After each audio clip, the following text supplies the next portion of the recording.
সিরাজগঞ্জের বেলকুচি উপজেলার স্বাস্থ্য কমপ্লেক্সে অপারেশন থিয়েটারের উদ্বোধন করা হয়েছে। মাত্র ৮ টাকায় প্রসূতি মায়েদের অপারেশন হবে এখানেই। সোমবার ১ এপ্রিল সকালে বেলকুচি উপজেলা স্বাস্থ্য কমপ্লেক্সে এই প্রথম অপারেশন থিয়েটারের উদ্বোধন করা হয়। অপারেশন থিয়েটারের আনুষ্ঠানিকভাবে উদ্বোধন করেন উপজেলা স্বাস্থ্য ও পরিবার পরিকল্পনা কর্মকর্তা ডক্টর এ.কে.এম. মোফাক্খারুল ইসলাম। আনুষ্ঠানিক উদ্বোধনের পরে উপজেলার তামাই গ্রামের রেহানা খাতুনের ২৭ সিজারিয়ান অপারেশনের মাধ্যমে একটি ফুটফুটে কন্যা সন্তানের জন্ম হয়। সিজারিয়ান অপারেশনের সময়ে উপজেলা স্বাস্থ্য কমপ্লেক্সের junior consultant doctor Farhana Haider Chowdhury, সহকারী surgeon doctor Pinki Rani Saha, junior consultant doctor Mohammad Abu Hanif, আবাসিক medical officer doctor Sudipta Sarkar, medical officer doctor Sharmin Akter Setu উপস্থিত ছিলেন। বেলকুচি ইলেকট্রনিক বাজারে সীমিত সময়ের জন্য সকল পণ্যের উপর ২০% ছাড়। মন্ডল প্লাজা সদর হাসপাতাল গেট সংলগ্ন, মুকুন্দগাথী, বেলকুচি, সিরাজগঞ্জ।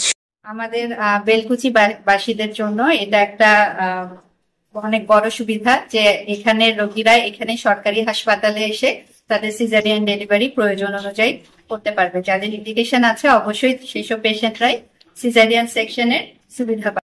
বেলকুচি উপজেলা স্বাস্থ্য কমপ্লেক্সে আজ থেকে সিজারিয়ান সেকশন চালু হবে। এতে বেলকুচিবাসীর জন্য একটা সুখবর, কারণ হচ্ছে যারা এখানে ফলো আপে আসে দেখা যাচ্ছে যে ক্ষমতা থাকলে আমরা আগে অন্য কোথাও পাঠাতাম, এখন সেই জিনিসটা তারা এখানে স্বল্প মূল্যে সেবাটা পাবে এবং আমরা চেষ্টা করবো যাতে সবচেয়ে ভালো সেবাটা দেবো। বেলকুচি বাসীর জন্য আজকে একটা খুব ভালো দিন যে বেলকুচি সরকারি হাসপাতালের প্রথমবার চালু হতে যাচ্ছে। আমাদের বেলকুচি হাসপাতাল প্রতিষ্ঠিত হয়েছে ১৯৮৫ সালে।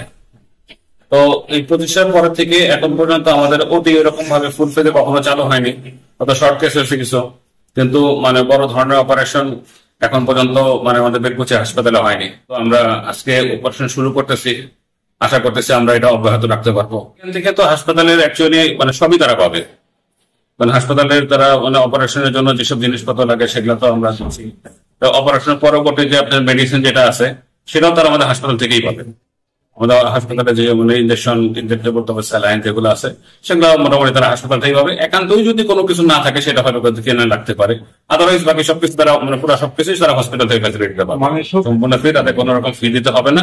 শুধু ভর্তির জন্য যে 10 টাকা, সেই 8 টাকা সে 8 টাকা এসে 8 টাকা এসে দিবে, 3 টাকা ইমার্জেন্সি আর 5 টাকা হলে ভর্তির জন্য মোট 8 টাকা সে খরচ করবে। এই দিয়ে সে অপারেশনটা করবে। সংবাদের আলো ডেস্ক নিউজ।